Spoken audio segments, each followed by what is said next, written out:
You're having a nightmare, Marz. No, you're making me laugh. You want me to give you options or not? Popping that. You just naming every player who's got a game. Excuse me. These are the players that we have. This is the list. This is the list that he gave me.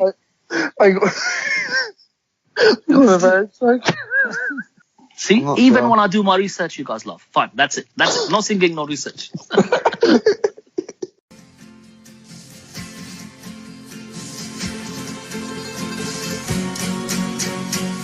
for each other and all for one. The three brave amigos are we. Brother to brother and everyone, a brave amigo. Wherever they need us, our destinies lead us. Amigos, we're always together.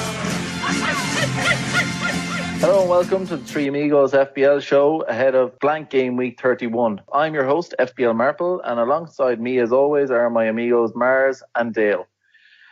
All right, lads. Dale, come to you first on it. How was game week 30? Game week 30 was pretty kind to me. I came out with 64 points. My captain was Aubameyang, and he got 9 points, so I came out with 18. The bad thing about my game week was Kennedy was stuck on my bench. Don't know what happened. I've tweeted the pictures. Everyone's seen them. You know, I hit confirm. He was in, and I don't know what happened. But I mean, it was only a 9-point loss because Tarkowski played instead. So it wasn't a complete disaster. Yeah, no, that's myself and Marz. I think you're talking crap and that it never actually happened. But we'll well, I'm only messing. No, it's rough. It's rough when that happens. But I had Captain Kane, so it didn't work out. Salah was my vice. But Son and Mkhitaryan basically made the game week, and 3 clean sheets in my goalkeeper and defence. So 60 points I ended on. So it was a good game week for me. Marzi, how was your one? Hello. You're breaking up. Let's skip to the next question. I can't hear you. I just about made 40, and that's thanks to Otamendi getting me a clean sheet and Shaqiri coming in with 2 points. Yeah, it was. That's like your life, really. You're just about making it to 40, aren't you? Yeah, you beat me to it though. Yeah, no, I did. No, it was all right. You know, like not the best. Yeah, I captained Salah, but to be honest, my game week was done come Saturday 2:30. We all know why. So yeah, I was like, whatever. Yeah, it was a bad start to the weekend, all right. As we feared it would be. There's a reason why we detest the Man United Liverpool games, because it's sweet when Liverpool win, but you've got to be man enough to take it when we lose. I had Mane, so it wasn't too bad for me. I had Mane too, so yeah, it wasn't too bad. It's just the score overall and the performance. Yet again, I was looking at my team and I had the Oxlade-Chamberlain in there, and I'm looking at him going, what on earth am I doing with him there? It feels like a triple Liverpool attack, but it doesn't really pan out that way. Oh, he frustrated me. He was doing what Coutinho used to do, but just worse, which is as soon as he gets the ball, sees a gap, takes a shot, but it was just so off. It's just one of those really frustrating games. But anyway, we move on. Yeah, the Kane injury, of course, I was actually at my one of my kids' birthday parties, and I know you lads broke the news to me about the Kane injury. But as we all pointed out, everyone pretty much captained Kane other than Dale.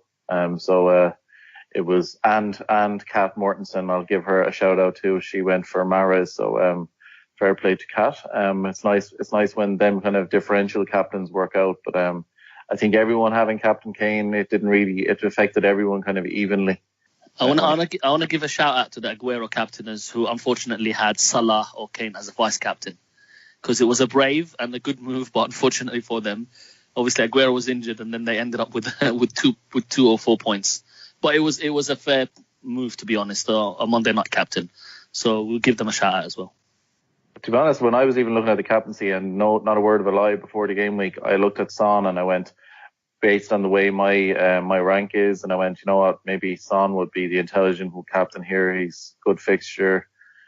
just bank on Kane not doing anything, and that would have been really nice now if I'd done that. But for once, I decided to be conservative and go with the captain choice that everyone was going with for the game week. The three amigos are offering our listeners the chance to appear on our podcast as our special guest in a future episode. Simply be the first to identify the voice. I'm a football player. For your chance to win. Send your guesses to @3amigosFPL on Twitter or on our Facebook page. That voice again. I'm a football player. Good luck. Dale, we've kept you in the dark as to the player's identity. Tell the listeners who you guessed in our WhatsApp group, Dale, because you're not actually far from the mark. So I guess Jaap Stam, the ex-Man United centre-half who is now managing Reading. I actually forgot he was managing Reading, but not quite right. But if there's sound effects, it'll be like woo, you know. He might have been sacked, you know. I don't know. Has he been sacked? Is he still there? No, I haven't heard about him being sacked. I haven't heard. I remember now when you said it that he was. I remember when he got announced, and I haven't heard anything about him being sacked. So he must be doing all right. But no, if we were looking at basically, I was trying to think of 4 pointers basically to do with a person's identity. So like nationality, age, club, and position. You have, how many have you got from that? You probably have 3 actually out of the 4 pointers. You have correct in that, so you're very close to identifying them. But listeners, if you think that might have helped you to guess who the player is, then make sure hit us up on Twitter when the podcast breaks. First person to give us the right answer, we'll be having you on the show as our honorary guest, either on a Getting to Know You podcast or on the regular show, whichever you prefer yourself. Lads, let's move on to the community topics, which is where we talk about all the big talking points in the Twitter and Reddit community. Obviously all the talk this week is about the blank game week. So, Marz, you've been pretty vocal about focusing on this blank game week for the last few games, or for the last few weekends, and using your remaining chips to change course immediately afterwards to take you home for the remaining magnificent 7, hopefully. How has that affected you in the last few game weeks? And tell us about your squad for this weekend and what your plan is for game week 32 and beyond. Yeah, well, I mean, the first thing that I need to say is I've always said the same thing on Twitter, so this is nothing new. There is no one way. There's so many different ways that you can attack now we're in the sprint. Chips, wild card, blank game week, double game week. So you just have a plan, stick to it, but also be flexible, because it's like Kane injury, Aguero injury will hit you, and then you need to adapt. So for me, yes, you're right. Like, I had decided a while back that I'm only going to use my chips around. Listen, I love double game weeks. For me, that's what gets the buzz going for me. Double game weeks, blank game weeks, planning for them. Mainly because they've helped me before to win my mini league, and it's all about my mini league for me, right?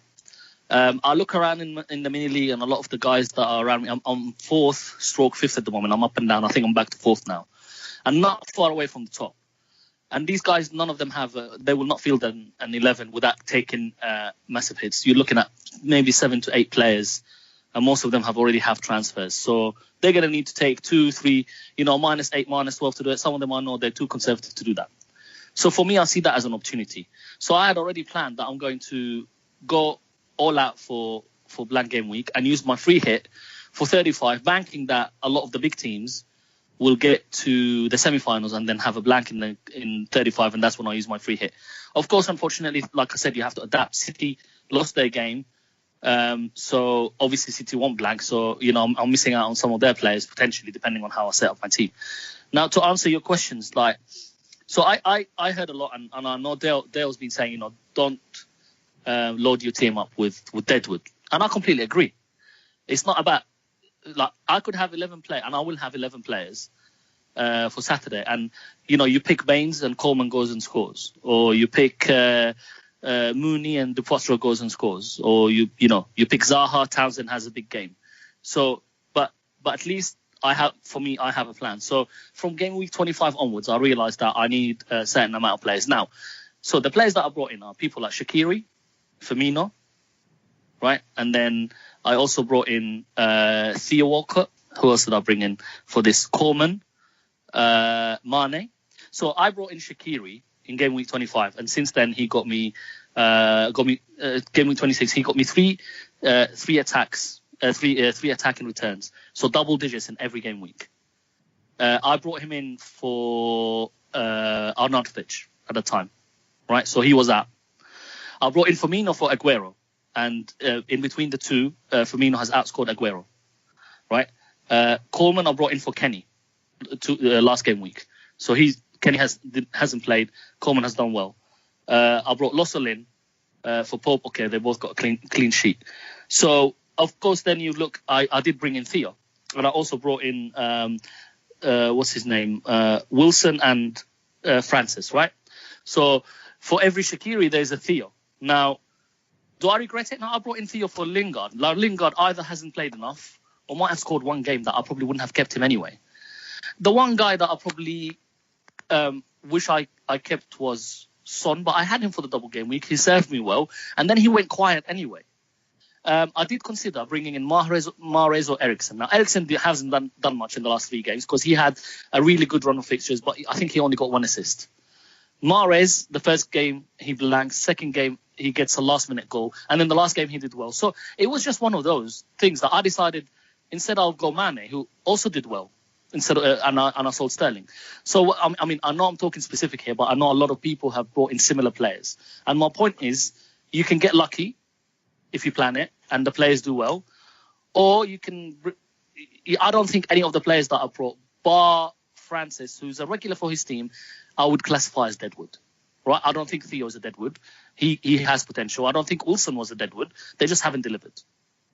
So I think, for me, yes, it's all about, for now, because I have all my chips, and that's really important, because if I didn't, it would be completely different. It's all about blank game week 31. I will have 11 players and 1 sub. Yeah, your players that you brought in they're not really the dead wood that people are talking about. I guess they're talking about overloading on Huddersfield and Watford and yeah, exactly, and that's why it's really important on who you bring in. And like for example, I could go and bring in a Watford defender, but why would I do that? And forget that I support Liverpool. They play Liverpool at home now. Anything can happen, right? I'm not saying Liverpool. It's a Liverpool don't just need to turn up to win that game. It's going to be a tough game.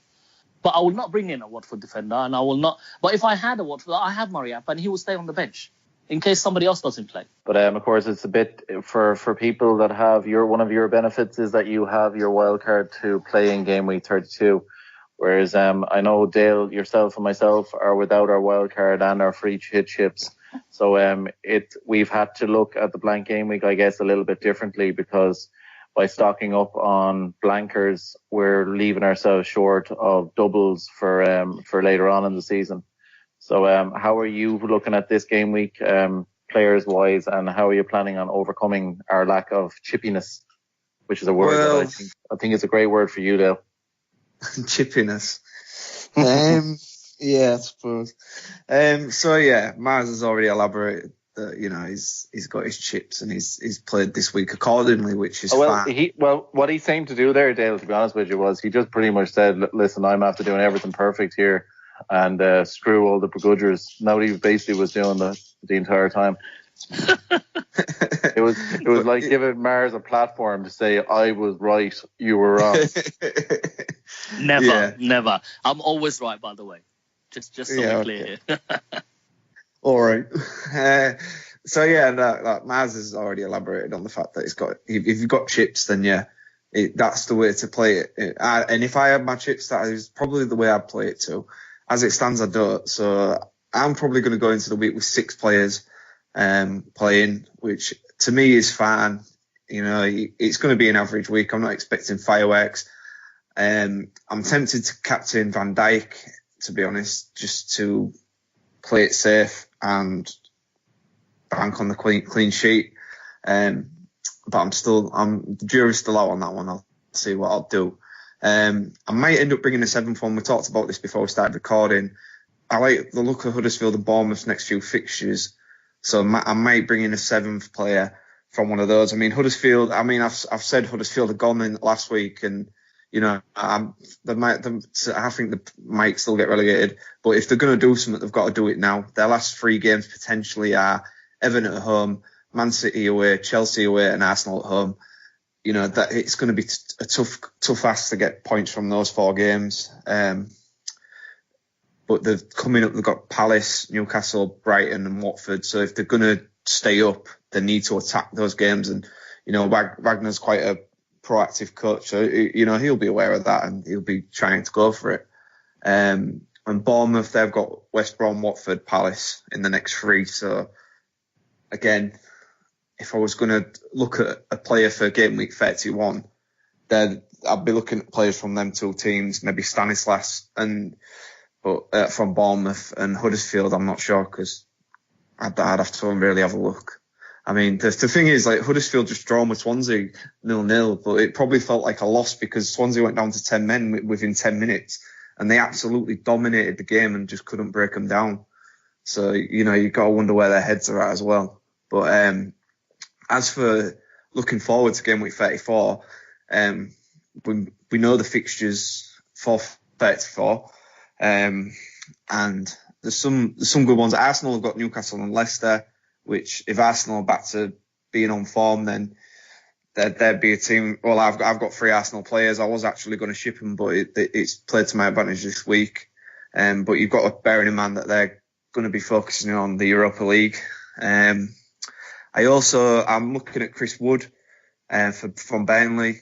They play Leicester and Chelsea both at home, but West Brom scored against Leicester, so that, you know, that tells you all you need to know there. And Chelsea can be got at. You know, they haven't kept a clean sheet for a long time, or they haven't kept many. I saw Marcus Alonso at the right time, so their defenders aren't returning too much. But another one I'm looking at is Swansea. I don't want to overload on Swansea, but I just get, because they've got Man United next, but in 32, but Swansea, they haven't got great fixtures. I mean, they've got Man City and Chelsea as well in 35 and 36. But I'm looking at one. I've got Andre Ayew, and Swansea just seem to have that little bit of rub of the green at the minute. That it's things that wouldn't normally come off are coming off, and they're attacking games. And the ground out a result against Huddersfield down to 10 men. I just think Swansea have got the tails up, and they can get out of that relegation zone and stay up. I mean, with the play Man City in 35, the league's probably going to be wrapped up by then. So, you know, Man City might take their eye off the ball, focusing on Champions League. I mean, Pep's the consummate professional, would never allow that to happen. But, you know, footballers are funny like that. So, yeah, Swansea are ones I'd be looking at. Yeah, I said, I think in the last game week, that I see them as a good team for wildcard fillers because they've got players that are really cheap that can do something, you know, like Key. Even Jordan Ayew, yeah, I know he's suspended for the next 3, but then he'll be nice and fresh for the end, right? So yeah, you can just, you know, depending, you can bench them against City, right? Or play them. That's it. Yeah. You're right there, Imagine they're cheap enough that you can put on the bench. Yeah, absolutely. Like, I like Lucas. The defenders are cheap. Fabianski could be a second keeper for your bench boost. But, a point on City, actually, I read something about Pep's history, and whenever he's won the league, he fully rotates everybody because he focuses on the competitions that he wants to win. So don't be surprised that as soon as the league's won, and I said that before, you will see the team maybe that played in against Basel in that Champions League game, and he would leave the big boys for the Champions League. Basel, they'd won already, to be honest. Let's be honest. They had won in the away leg. I won't be surprised. People are asking me, what do you think of City and all that? Just watch. And that would be great for us because the cheaper players are the ones that are going to play. You know, your Silva, Bernardo Silva, and, the defender that looks like Kevin De Bruyne. And maybe even, Foden and these guys.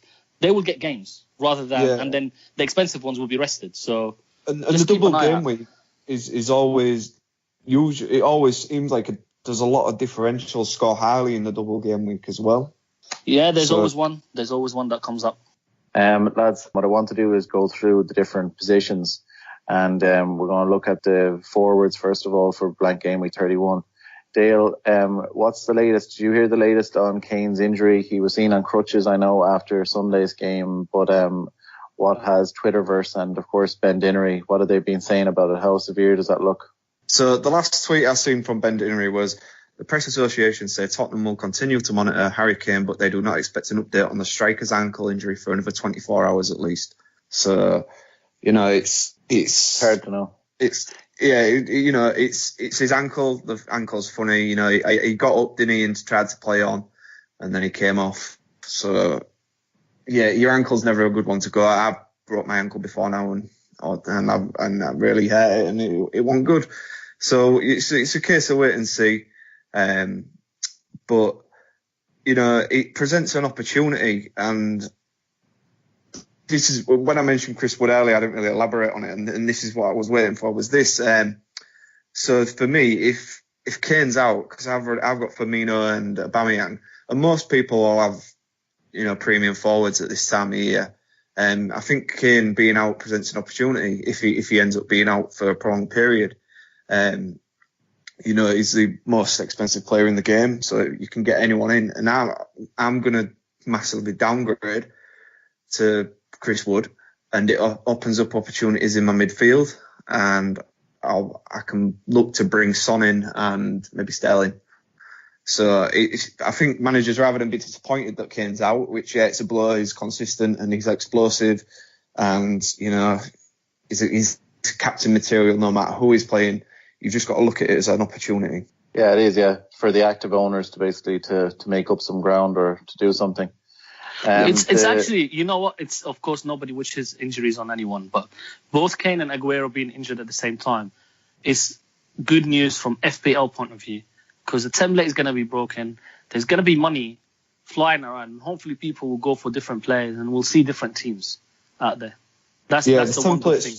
Yeah, the template's not been broken all season, has it really? And I think that's I think that's what's made it a really tough season. Especially for me, because I've bet against the template about 3 times and it's just never worked out. So it's a bit late in the day for me, but I think it's a good thing for FPL that the template might end up breaking a bit, and we'll see what happens with that. Yeah, I think so too.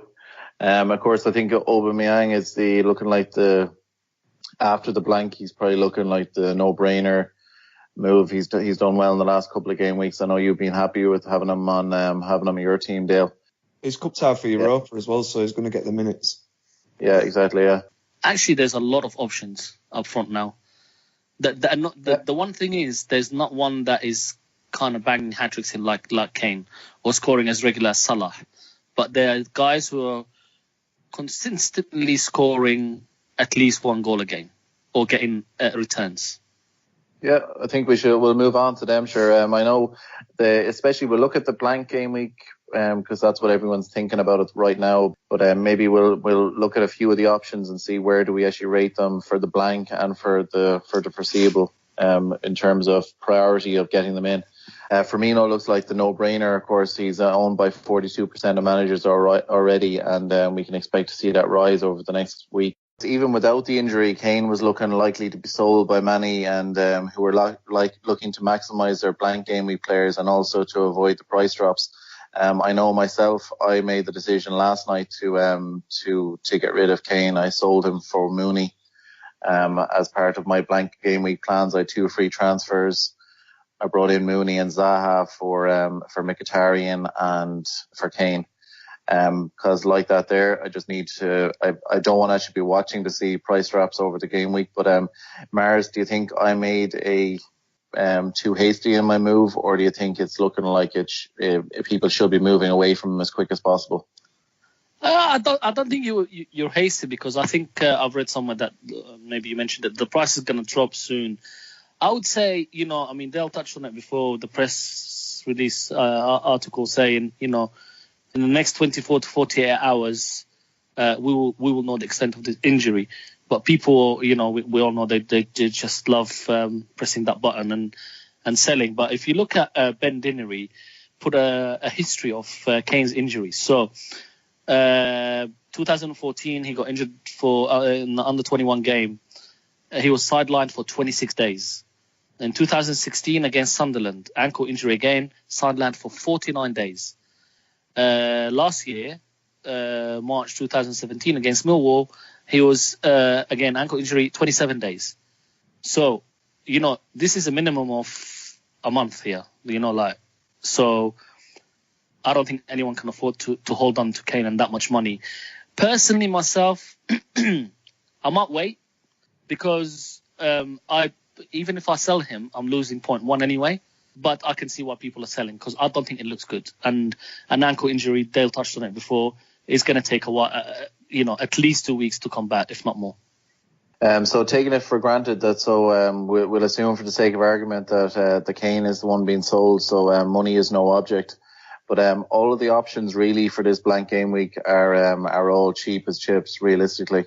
I've given you lads a list of the main options that people will be looking at to bring in. Mooney, King or Wilson from Bournemouth, we'll put them as a duo. Wood from Burnley, Tosun from Everton, and Teckers from Crystal Palace, and Troy the Boy Deeney from Watford. Dale, come to you first on it. I want you to basically rank them in order of preference, starting with the worst option in your opinion, and let us know why you're ranking them in their positions. So yeah, I know Wood hasn't got a game, but I asked you to put him in because he's someone I'm really, really looking at. And I just think if we'd rather than just look at game week 31 on its own, if we look at the weeks after it as well, and we look at the value like that, he has some value for me. So yeah, I mean, I'd actually put maybe, it's an hard one this. I thought I would really struggle with this because I like Wilson. King's like, he's not on my radar at all, but I like Wilson. I just think Bournemouth have just been a funny team this season, really funny team. When you expect them to perform, they don't. And when you expect nothing from them, they pull some out the bag. So they were very unlucky against Spurs. Yeah. At 2-1, Wilson scored a legitimate goal. You can even argue Son's goal was offside, the second one. But then after that, when Spurs scored the third, it's just like... And to be honest, Wilson should have had an assist as well because I don't know how Stanislas missed that open goal. So they were... I know what you mean. It is a funny team, but they were unlucky and they are playing the worst team. Yeah, so I'd be putting. I'll go through the process of elimination. Troy, I won't be looking at him. I don't like Watford. Yeah, they've had a little bit of resurgence under the new manager, but they'll come into the part of the season where they switch off. So I'm not looking at them. Tosun, no, for me, I don't like Everton right now. Another one last week, but I don't like them. At the minute, I don't think they're playing for Allardyce. I think he's been brought in to keep him up. He's done his job near enough, and they'll switch off at some point. So, and he's even said he don't really want to play Tosun until Everton are safe, which I find just weird. So that leaves Benteke and King or Wilson, I suppose. So, I mean, Benteke's quietly performing. I mean, nobody's talking much about it on Twitter, but he's returning assists and goals. Mooney as well from Huddersfield, and I've elaborated on this before. They can blow teams away, but they're just, every time I see them, they struggle to break teams down. They couldn't break Swansea down, and they just lack that little bit of quality. For the work hard and the harry, and they're a bit like a guerrilla team. They're just snatch and grab or hurry and try and be street smart, but they just lack that little bit of quality. And I don't know what Marz thinks, but I'm really torn, but I'm probably going to give Huddersfield a miss.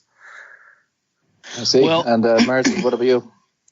Yeah, I mean, interesting because since the Kane injury, I mean, I wasn't thinking of dumping Kane, but with the injury, I love forwards anyway, so I might actually now sell Kane and keep Alonso because Alonso wasn't going to be the one going.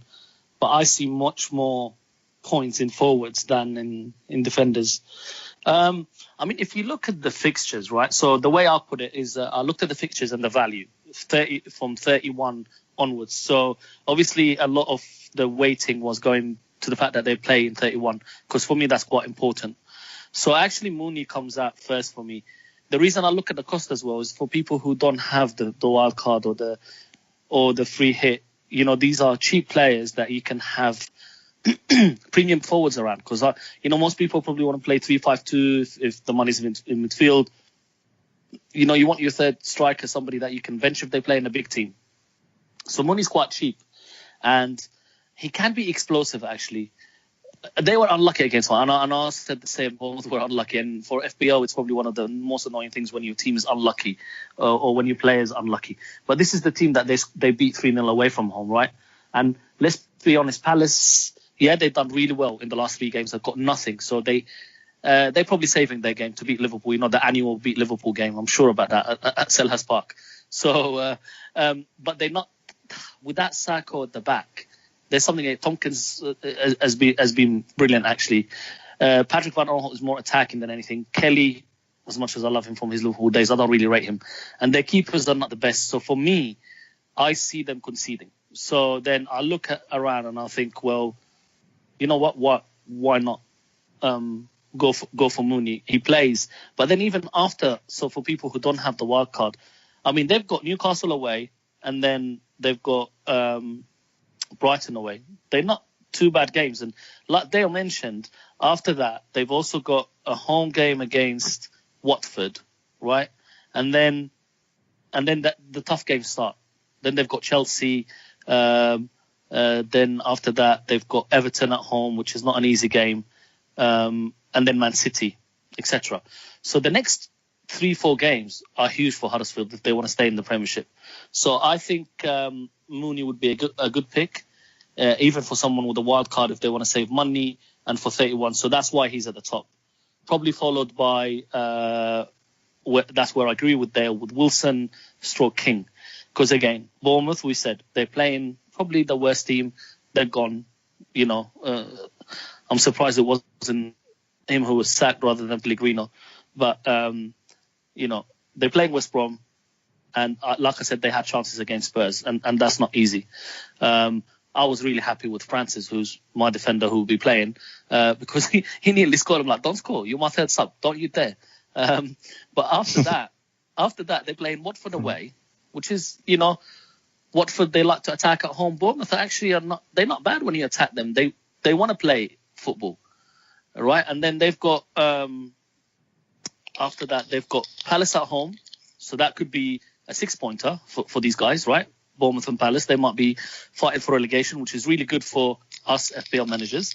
Then they've got Liverpool away. Again, Bournemouth can cause problems. Then United at home. So two tough games. But anyway, for the next 3-4 games, they've got winnable games, or games that a team like Bournemouth would score goals. That's what I like about Bournemouth, is they can go and score 2, 3, 4 goals. And you just hope that your attacking players, like your Wilson, your King, even Stanislas, who's been given a shot and he scored and should have scored a brace against Tottenham, will get you something, right? And I know he's not a forward. And then after that, as much as I hate it, probably Fat Boy Troy, not in my team, but he can score against Liverpool. Why not? I've always said it, Liverpool struggle against the big players. So if I was their manager, I'll play Okaka and Dini up front from the beginning, and they'll cause all sorts of issues for Liverpool defenders. But then even after that, I said there's a lot of options. You look at the games that they've got, and they're not really the toughest of games. I agree with Dale, though. There could be the on the beach syndrome because they are safe. But they've got Bournemouth at home, we just mentioned, so that should be an open game. Then they've got Burnley at home. Again, not the most difficult of games. And then they've got Huddersfield away.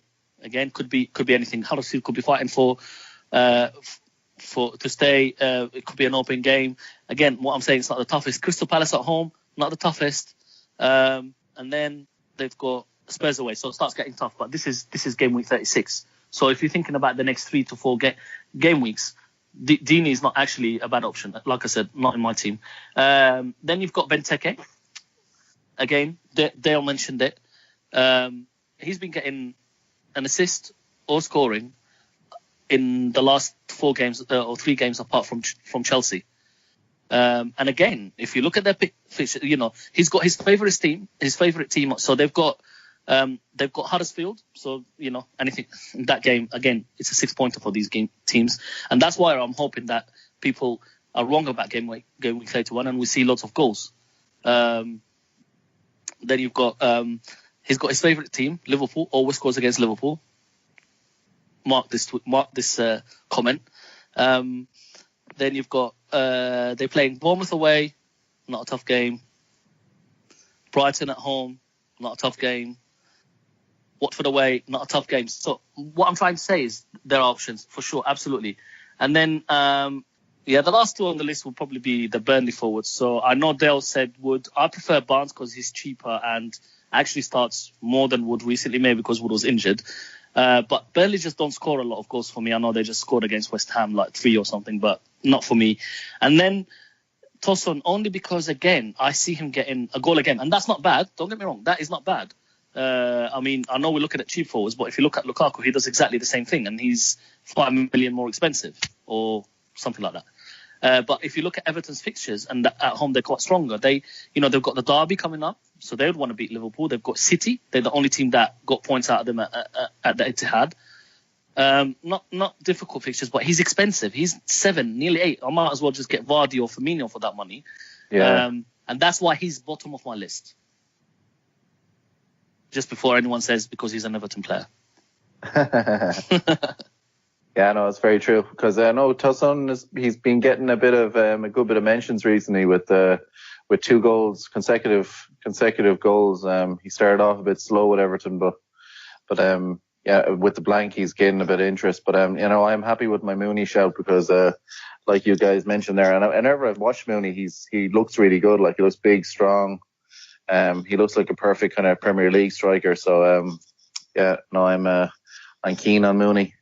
But lads, let's move on to the other positions. Is there what other at midfielders, defenders, and the keepers? Like, who are we looking at really for the blanks? Marzi, I'll come to you on this first. But of course, Siggy from Everton was a big hope for the blank game week, and he looks like he's going to be out for quite a while.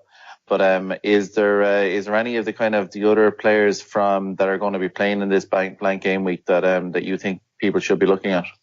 Yeah, just a quick one on Siggy, just to say, latest from Ben is that he needs to see a specialist, and it could be that he could be sidelined for several weeks. It's one that I got lucky with because I was thinking of doubling up. But yeah, I mean, listen, we went through the list, so I'm not going to go through the fixtures again. Zaha could be a huge differential. I just love the way he plays. He already got an assist just by playing half a game. Walcott and Shaqiri for me, again, I mean, Shaqiri's playing at home against Everton, and then you've got Walcott who's been there or thereabouts. Now with Siggy being injured, could he be the player? Maybe. Stanislas, somebody that we gave a shout. We gave him a shout earlier. Looks really good attacking. Bournemouth love to attack. Just with Bournemouth, I've seen people talking about Fraser and Ibe. For me, these guys are not guaranteed starters. They're going to be more on the bench than starting. So I would avoid if you're looking for players from Bournemouth, I'd also, as much as I like the Watford midfielders, for game week 31, it's just not worth it. For afterwards, maybe. But for game week 31, you would think Liverpool will win that game. So spend your money somewhere else. And then Moy or Van der Para from Huddersfield, they're playing in 31. They're playing at home, set pieces, goals. Yeah, Van der Para, of course, I mentioned there, I got him in, and Zaha. But I agree, Shaqiri is one that I would like to have, but I'm not convinced it's worth a hit. And Stanislas is another lad, of course, that we know he is capable of scoring like 1-2 goals in a game. And the Bournemouth fixture looks well tasty. But Dale, what's your thoughts? Yeah, Marz has pretty much covered all the standout players, I think. I'm personally looking at Stanislas. I think if I'm going to bring in one more, but yeah, I won't disagree with anything Marz has said. He's covered all the bases. All I'd say is just identify the teams you think are going to do well down the stretch, and then stick to that plan. All right, lads. Next up is the listener questions. First up, we have Dave from Burnley from Burnley. Marzi, I'll give this one to you. He was asking, pick 3 key players under 10% ownership to captain. So you're basically looking at our Baldwin pick for captain picks. But have you got 3 players under 10% ownership? they'd be looking at. He was mentioning, of course, that Salah, of course, will have about 200% for the top 10K. Mane is under 10% ownership, and he reckons that Mane has had more shots than Salah in the last 2 game weeks. Is game week 31 a massive opportunity to gain to gain rank? And does anyone have the balls to captain Mane? Well, Dave will say to you now that our Dale has the balls to captain Mane because he's done it in the past. But tell us, Marzi, have you got 3 players that possibly you would look at under 10% ownership to captain in game week 31? Whoa, under 10%. I mean, well, he mentioned one already, so we'll go with that one. Mane, for sure. Why not? If you really want to be out there, Walcott. He's at 5.4%. Unfortunately, Shaqiri is just over, so we can't count him. The biggest surprise for me is Mooney. Well, actually, it's not a surprise. 2.8%. So if you really want to go out there, then Mooney would be the third player under 10% that I'd give you. Good stuff. Yeah, I think there's a good few actually. There's looking at them because people have gotten in a lot of the big hitters aren't playing in game week 31, so there's actually a decent number of differentials to go for. But it will be very risky going away from Salah, I guess. Because, it is, but risky. I mean, there's a lot. I mean, it's risky. Yeah, even people like Wilson and Benteke are under 10%. So there's plenty of options if you really want to go Maverick. I'll tell you right now, lads, I'm captaining Mane. You're going to go Mane again, yeah? Yeah. He looked quite good in the. I thought now a few Liverpool fans I noticed weren't giving him much credit. They kind of were criticising his performance with in the Man United game, but I thought he looked bright at times, even though he looked like he was running down a blind alley a bit. But yeah, no, I think he moved a lot. I still don't understand why Salah didn't just switch wings. I really don't get it. But hey, I'm not a manager. Yeah. From an FPL perspective, I kind of just, for owning Liverpool assets, I'd just write off the Man United game. I wouldn't even take it like under consideration. Mourinho had a plan and he executed the plan. That's you just take it for what it is. You know, another day Liverpool have a few pens and it's a different result. But I watched them last week against I forgot who they played. Who did Liverpool play last week? Newcastle, that's the one. And Mane was taking up quite a lot of central positions, and so yeah, I think like he was playing more or less a centre forward. So I'm quite happy to take a risk. And they're going to see more. It's going to be a typical Liverpool performance. I mean, what for that? The free scoring attacking team that there was in the Silver Alley. There's been a style of play change, and they've tightened up a bit. And they're not as attacking. So Liverpool are going to see plenty of the ball. And if they double up on Salah, Mane might be the man to punish him. Yeah, he could be. I'd probably go the Ox. No. Yeah, but no, have you got his name on the back of your shirt? If he scored, he's only got one name at the back of his shirt, and it's Marzi. Marzi, baby. But lads, good stuff. FPL Planner at FPL_planner was asking, he had a couple of questions, so I'll give this to you, Dale, right? If you're planning your wild card in game week 32 and don't have your free hit chip, which teams would you concentrate on bringing in players from? And we kind of touched on this a lot during the show, so you can be nice and brief with it. Yeah, I mean, yeah, we've touched on it, haven't we? So you're probably focusing on the double game weeks, like more so than not, and we've touched on that a lot. But you know, Spurs, I'd be looking at them, especially if Kane's out. That brings Son into play, and Eriksen might get forward a bit more because he's playing a bit. I think it appears to me he's playing a bit deeper, a bit more of a playmaker. As Marz would say, is assisting the sister. Another team I'd be looking at. I mean, right now because we've had the news breaking tonight is Southampton. We haven't really touched upon this. I'd be looking at them. Yeah, they play Chelsea and they've got Swansea in the double game week. But they could potentially have the 2 double game weeks. And we always know that a new manager comes in and there's always an upturn of form, like more often than not. So I'd be looking at them, seeing how I could get into their players, especially if they're bringing an attacking coach, because the talk on Twitter right now is that Marco Silva's going to take the job. So if he goes into there, then their attacking options become a lot more viable. Yeah, true that. Yeah, Pellegrini got the sack tonight, which so it's surprising in a way but I guess they're in desperation mode and they're kind of trying to ensure that they keep it in the Premier League. It's the timing that's odd, isn't it? It's overdue, I think. Yeah, I know it has been. It's been not writing on the wall for quite a while. But tell me, this is a good one from FPL Planner. He was mentioning to do with transfer value. He's talking about is there any point in trying to build transfer value over the international break? This is while he's on wildcard, or is that just a myth? It's not a myth. What's your thought? It's not a myth, right? But at this stage of the season, when there's less active players, it's harder to do it. We all are aware of Fantasy Football Fix and is it FPL Statistics will predict the price changes, and even they haven't been accurate at times this season.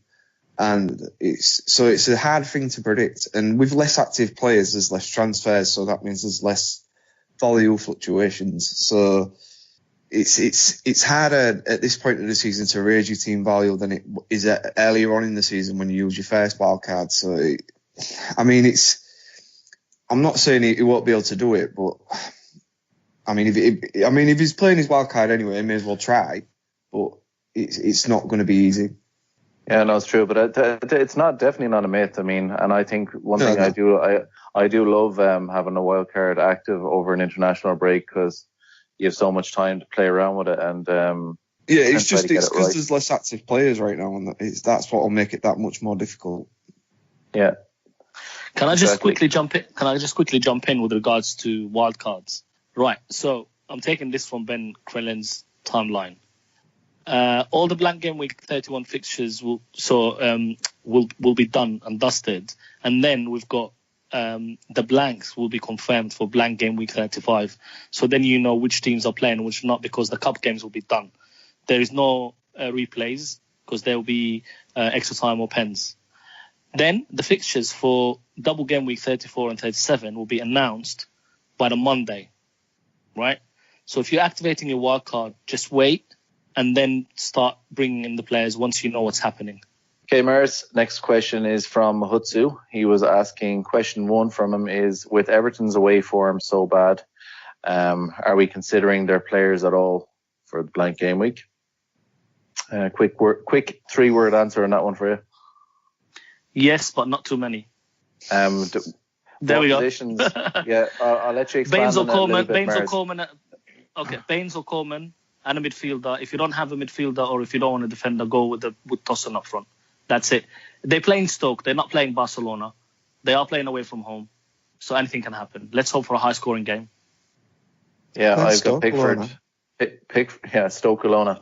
I've got Pickford in my goal actually for the last 5 or 6 game weeks. But Stoke are a little bit better than what I'd hoped they would be at this point. I thought that they might be on the beach at this point, but unfortunately not.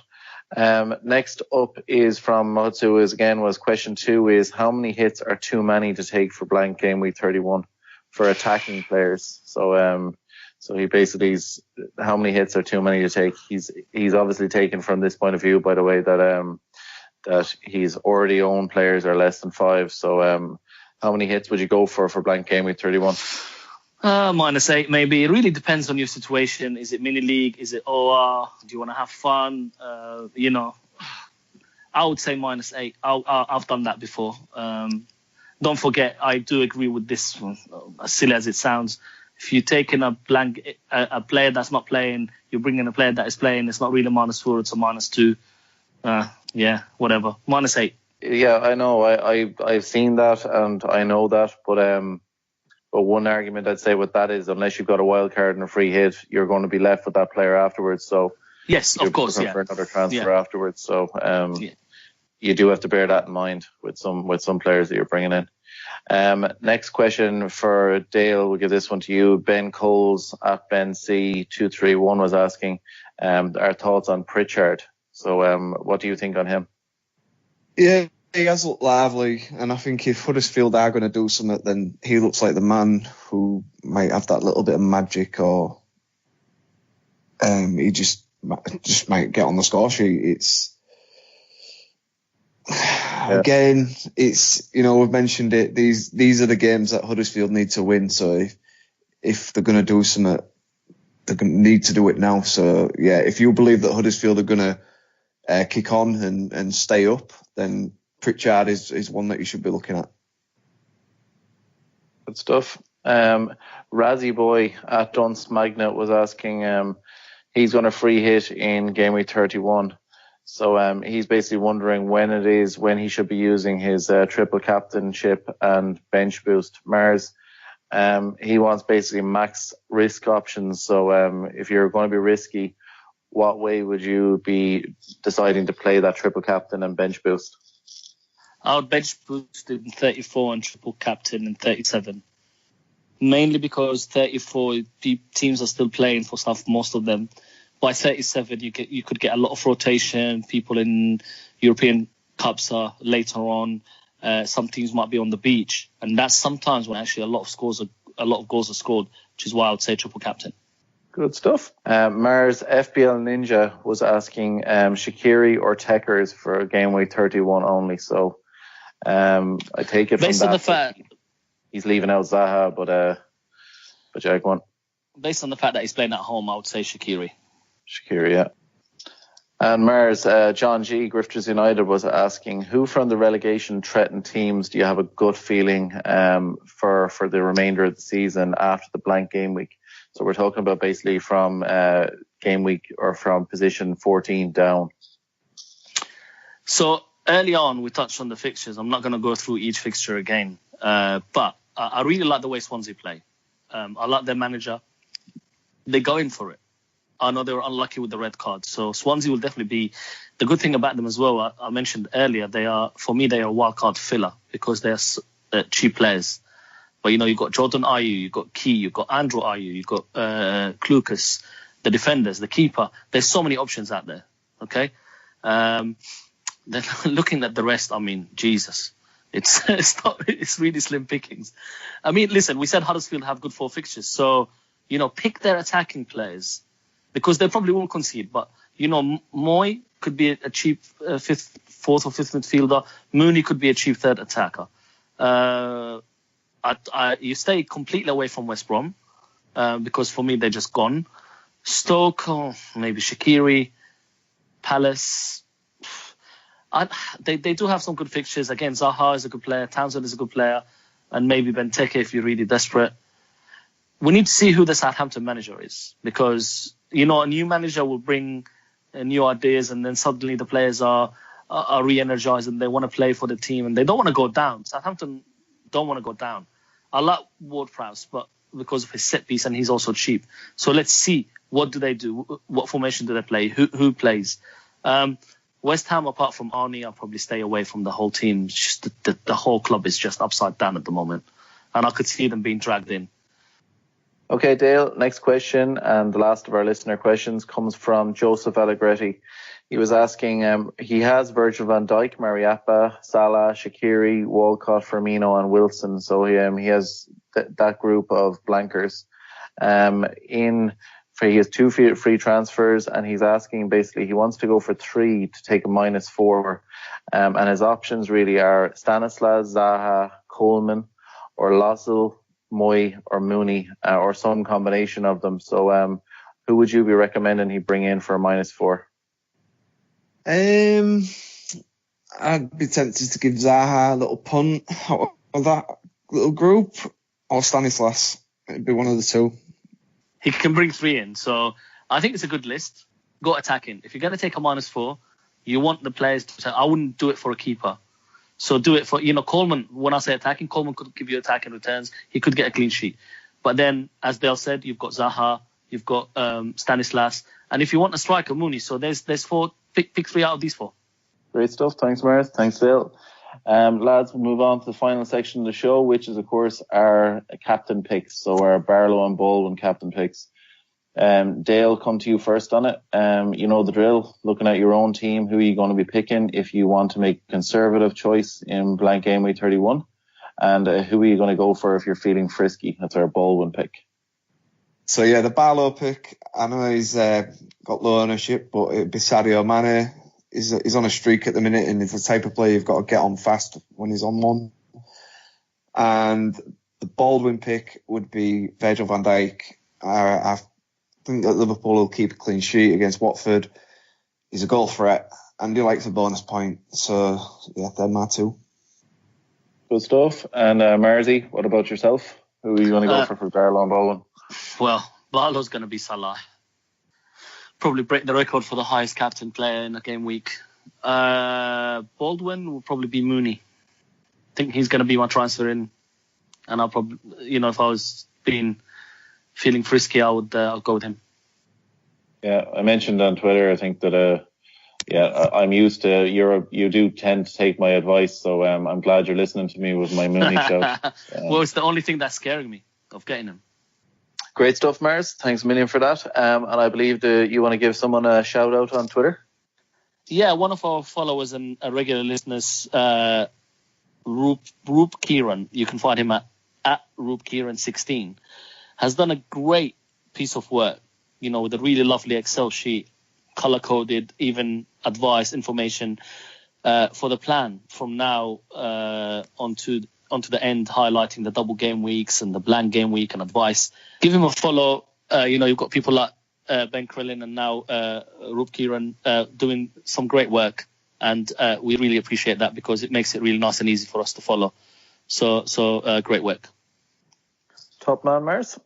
And on that note, that's all we got time for tonight on the Three Amigos FPL show. Thanks a million to all of you for listening, sharing and liking the pod. Get following our group Twitter account at 3 Amigos FPL, Marz at Marz05, Dale at Chef Dale H, and myself at FPL Marple. Of course, another special request this week. We're new in the Reddit community, so we'd really appreciate if you would give us an upvote when you see our podcast up there on the listing. And of course, any of you that share or like the pod and give us a nice review on iTunes, it's really appreciated. Thanks a million for listening. Booyah. One for each other and all for one. The three brave amigos are we. Brother to brother and everyone, a brave amigo.